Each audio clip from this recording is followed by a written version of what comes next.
so much detail has been put into this one particular gun, so one aspect of this particular ship, and there's been so much variation already. Hello, this is BJ from Hearns Hobbies, and I'm going to be opening up this Takom box of another one of their great naval ship gun models. So this particular one is Bruno from the Bismarck class of battleships. Now Bruno is the second primary armament from the ship, which meant so they had A, B, C, D basically for the four groupings of their guns. So this is the second one.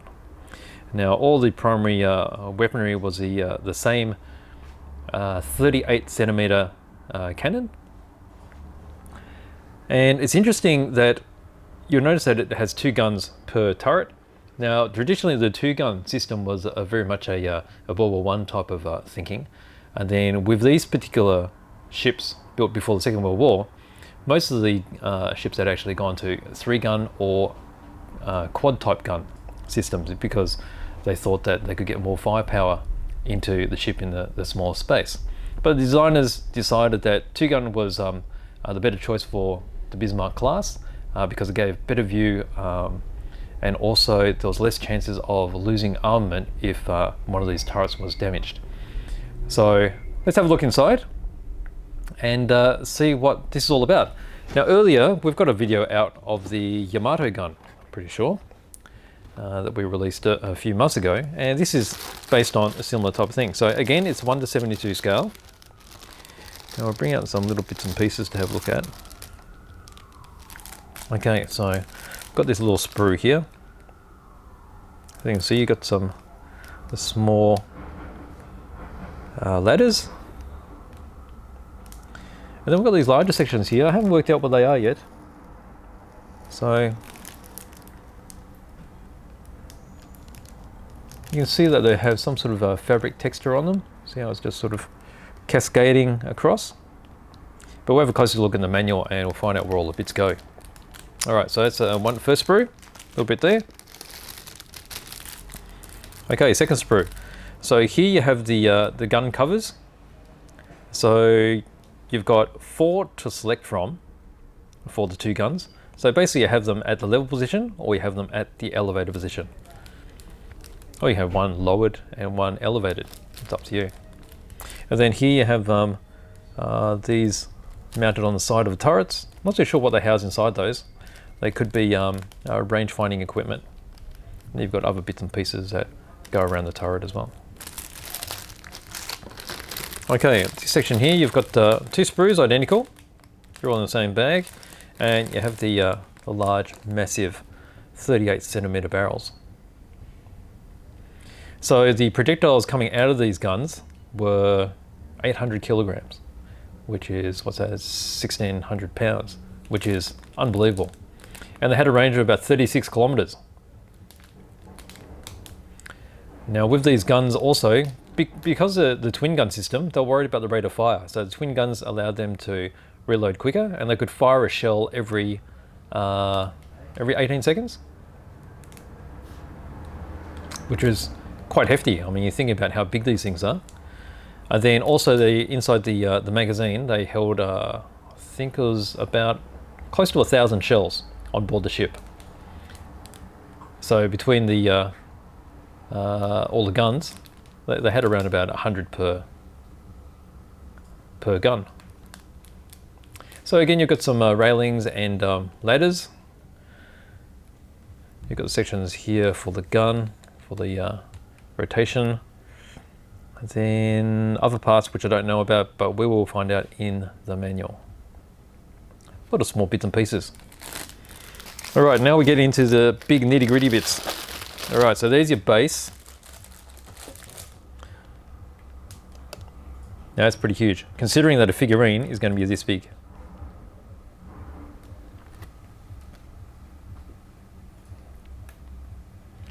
So you got the central pedestal, so you got a base surround.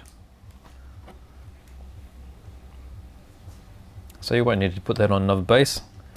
And then you have this section here, which basically hooks around here, part of the tower of the turret. So you can see it's already gaining quite a bit of height. and then you finish that off with the turret itself. So you can see that will sit about this high. So it's definitely a very big model. By the time you get your barrels on, so it's going to be like so. So it is a bit different to the Yamato kit that we had looked at earlier. The Yamato kit had a section of the decking in a square format, and this one they've left in the round. So you can see the really massive bolt detail, rivet detail that's on the turret. Gives it a very beefy finish. See all the flanges along here for the sealing of the guns. And then there's a bottom flange too, where it's going to hook into the actual top section. All right, so that's all the plastic bits. Now with that, we have the manual in a bag. So as you can see there. And then there's quite a large sheet of brass photo etched. A little bit of railing you can see there. Some mesh here and here. And some other bits. So I'll go ahead and just open up the manual now, and we'll have a look at how it gets put together.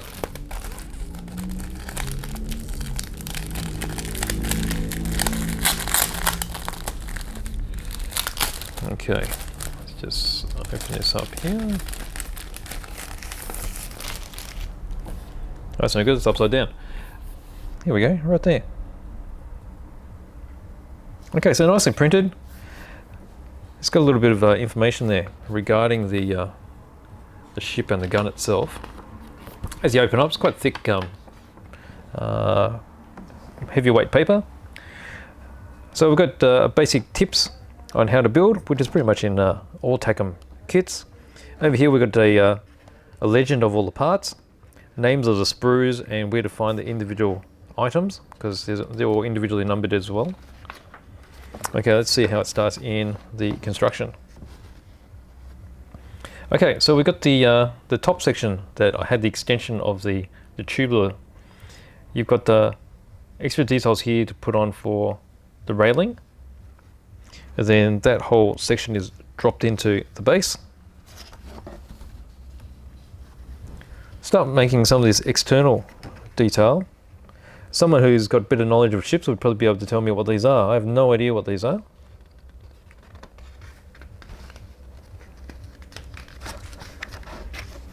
Okay, from there you got some, I guess that's a landing. Okay, you can see here where we saw the photo etching grills. They're used for landings for walkways. And these are circular items, which are some kind of drum mounted on the sides. Okay, again the same sort of drums which we saw earlier with the fabric type pattern on them. Again, you have the same structures which are on the opposing side. Again, some of the drums, and then you've got some of these grills going across these openings. All right, so here, that's finishing up the base. You've got another ladder going in here and some tubes, and then we start working on the turret itself. Okay, so you've got the large items on the sides going on, ladders, walkway, railings, and then you start building. So this is the base of the turret with the guns going in place. So they're basically hinges for the barrels. And then, very simply, the top of the turret is mounted to the base. You have the barrels being put together, halves. And then you have your choices of your level or your elevated guns. They simply fit into place. And then you just do a bayonet mount onto the base and you're finished. So here you got the different finishes. There's slightly different color variations here. So what are the differences?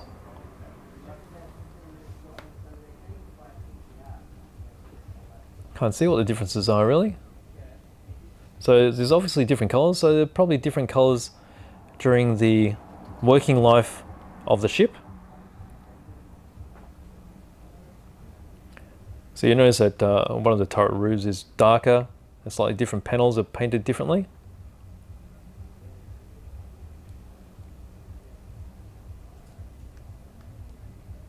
Oh, here you go. It's very fine writing. So over here, what have we got here? Oh. I can barely read it.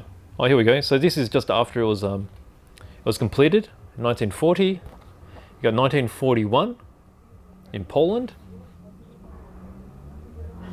Later that same month, that's a different operation, Rheinberg. And then you've got 1941 late May, and that's Operation Rheinberg Phase 3. So this is after launch, and then these three different color schemes all happen within 1 year. Now, I don't know what the history is about that, why would they would do that. There's another option there again. So we've got some sort of dark yellow put on it, and that's a final scheme. Controversial. Well, maybe someone can fill me in on that one, why it's controversial. Is it because it's such a bright color? I don't know. Interesting how so much detail is being put into this one particular gun, so one aspect of this particular ship, and there's been so much variation already. Alright, so here we go, that's pretty much the end of it. A few other TACOM kits available, and that's the end of the kit. Alright, so I hope you've enjoyed seeing the internals of the TACOM Bruno kit, which is the turret of the Bismarck class battleships of World War II.